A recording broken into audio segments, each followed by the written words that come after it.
welcome back to my channel Shupona's World. I hope you all are safe and doing well. আজকে আবার নতুন একটা blog নিয়ে চলে এসেছি। আজকের ব্লগটা কিন্তু ভীষণই ইন্টারেস্টিং হতে চলেছে। আশা করছি টাইটেল আর থাম্বনেল দেখে এটা বুঝতেই পেরেছো। তো আজ আমার বান্ধবীর আইবুড়ো ভাত আমি দেবো। তো কিভাবে সবটা করলাম, অ্যারেঞ্জ করলাম, সবটা কি খেতে দিলাম, সবটাই তোমাদেরকে দেখাবো। তো চলো দেখে লাইফে ফার্স্ট টাইম আমি কারোর আইবুড়ো ভাত দেবো, আর সেটাও আবার আমার বান্ধবীর। এর আগে অনেকেই আমাদের বাড়িতে আইবুড়ো ভাত খেয়েছে, কিন্তু সেটার জন্য আমি কখনো দায়িত্ব নিয়ে কিছু করিনি। টুকটাক মায়ের হাতে কাজ করেছি, দিদার হাতে কাজ করেছি, তবে নিজে হাতে করে দায়িত্ব নিয়ে এইভাবে কাউকে আইবুড়ো ভাত খাওয়াইনি। কিন্তু বান্ধবী বলে কথা, তার আইবুড়ো ভাতটা নিজে হাতে আর নিজে দায়িত্ব করে না করলে কি হয়? তো সেই জন্য আমি ভেবেছিলাম সবটাই নিজে একা করব। এদিকে একটু ভয়ও লাগছিল যে আদৌ সবটা গুছিয়ে করে উঠতে পারবো কিনা। তো ভয় করে আর কি করব, যা দরকার সেগুলো কিনতে চলে গেছিলাম বাজারে। আর বাজার থেকে প্রয়োজনীয় মাছ, মাংস, শাক-সবজি, মাটির থালা, গ্লাস, মিষ্টি, ফুল যাবতীয় যা কিছু লাগবে সবকিছু কিন্তু আমি সকাল বাজারে গিয়ে কিনে নিয়ে চলে এসেছিলাম বাড়িতে। আর বাড়িতে এসেই ফার্স্টেই জামার কাপড় ছেড়ে বসে গেছিলাম সবজি কাটতে। যেহেতু অনেক কিছু আয়োজন করার ইচ্ছা আছে, সেইজন্য সেই মতো কাজটাও তাড়াতাড়ি করতে হবে। একটু টাইম মতো খেতে দেওয়ারও একটা ব্যাপার আছে। তো সেইজন্য। তো এখানে দেখো মাছ, মাংস আমার সব ধোয়াও কমপ্লিট। এখানে কাটাকুটিও কমপ্লিট। সবার ফার্স্টে এখানে পায়েসটা বসিয়ে দিয়েছিলাম। আর এদিকে মা ভাতও বসিয়ে দিয়েছিল। তার সাথে ভাজাভুজিগুলোও মা করে নিয়েছিল। তারপরে টুকটাক যে রান্নাগুলো ছিল সেগুলো আমি মায়ের থেকে শুনে করছিলাম। যেহেতু আমি তো রান্নায় পারদর্শী না। যতটা পারি চেয়েছিলাম নিজে হাতে বান্ধবীকে রেঁধে খাওয়াবো। সেইজন্য মাকে খুব বেশি করতে দিইনি। বেশিরভাগটা আমিই করেছিলাম, কিন্তু মা অনেকটা হেল্প করেছিল। তো এখানে একে দেখো সমস্ত রান্নাগুলো কিন্তু আমার প্রায় শেষ। এবার সবকিছু ভালো করে গুছিয়ে নিতে হবে। জিনিসটা গুছিয়ে না দিলে তো দেখতে কেমন লাগবে? তো সেইজন্য সবটা এখানে দেখো একে কিন্তু আমি গুছিয়ে নিচ্ছি। আর আজ আমার যে বান্ধবীর আইবুড়ো ভাত আমি দেবো, ও কিন্তু ক্লাস 5 থেকে আমরা কিন্তু একসাথেই পড়ি। তো চলো এখানে সবকিছুই কিন্তু গোছানো হয়ে গেছে। এখানে আমি এবার একটু রেডি হয়ে নিই। নিজের বান্ধবীর আইবুড়ো ভাত বলে কথা। শুধু থালা ভাতের থালা সুন্দর করে গোছালেই হবে? নিজেকেও তো সুন্দর করে গোছাতে হবে। তো সেইজন্য এখন যেহেতু শীতকাল, সেইজন্য ভোরে দেখো এখানে আমি ময়েশ্চারাইজার লাগিয়ে নিয়েছি। আমার ফেভারিট জিনিস মাস্কারা, ব্লাশ আর এই ছোট্ট কালো টিপটা ছাড়া তো আমার একেবারেই চলে না। আর এখানে আমি ঠোঁটে একটু বোরোলিন দিয়ে তার মধ্যে লিপস্টিক লাগিয়ে সেটা হাত দিয়ে ঘষে নেব। আমি শীতকালে এভাবেই লিপস্টিক এপ্লাই করি। তো এরপরে দেখো আমি একদম রেডি। আর রেডি-টেডি হয়ে আমি এখানে চলে এসেছি সোজা রাস্তাতে।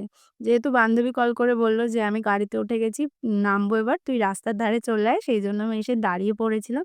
আর এখানে দেখতে আমার বান্ধবীও চলে এসেছে। আর বান্ধবী যেহেতু আসতে অনেকটা লেট করেছে, সেইজন্য আসতে না আসতেই ওকে খেতে বসিয়ে দিয়েছি। মানে খেতে বসার আগেই যে আয়োজনগুলো, সেগুলোও তো করতে হবে। তো এখানে সাজাচ্ছিলাম। আর ভিডিওগ্রাফার কিন্তু আজকে আমাদের হবু কনেই ছিল। মানে ওকে আইবুড়ো ভাত খেতে ডেকে ওকে দিয়েই আমি এই সমস্ত কাজ করাচ্ছিলাম। কি করব, দেরি করে এসছি, এবার তো কাজ করতেই হবে, কিছু করার নেই। তো এখানে দেখো একে সবকিছু আমি সুন্দর করে গুছিয়ে নিয়েছি। আর আজকে কি রান্না করেছি চলো সেটাই তোমাদের সাথে শেয়ার করে দিই। আজকে করেছিলাম মুড়িঘন্ট, ডাল, রুই মাছের ঝাল, তারপরে চিংড়ি মাছের মালাইকারি, মাংস, চাটনি, পাঁপড়, ৫ রকম মিষ্টি। এগুলোই ছিল আজকের মেনুতে। তো আসার সাথে মা ওকে মালা গুনচি পরিয়ে আশীর্বাদ করছিল।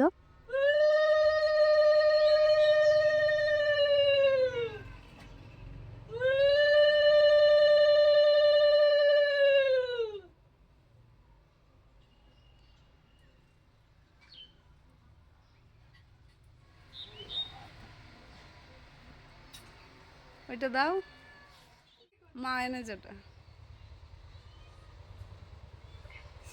পড়বি। এত কিছু খেতে পারবো না। সব একটু করে খা।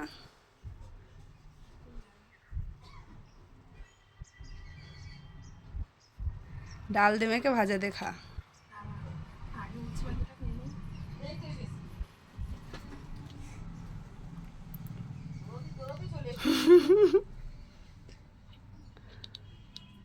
উচ্ছে ভাজা তো তিতই হয়। বলে না, ভালো হয়েছে, একটু তিতো কম হয়েছে।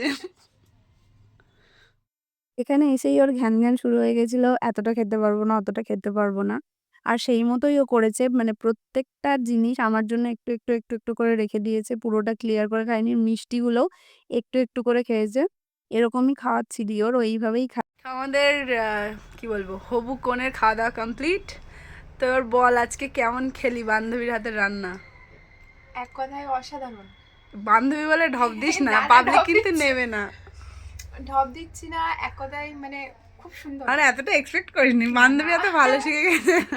আমি মানে এতটাও ভালো রান্না করতে পারবো না, বান্ধবী যতটা ভালো রান্না করে। বাহ, সত্যি সত্যি। এত তারিফ যদি অন্য কেউ করতো বেশি খুশি হতাম। কিছু না। কষ্ট করে হাত পুড়িয়ে বান্ধবীর জন্য রান্না করেছি, একটু ক্রেডিট নেব না তা কি হয়, সেই জন্য বান্ধবীর থেকে একটু ক্রেডিটও নিয়ে নিলাম, তারপর ওর সাথে করছিলাম গল্প।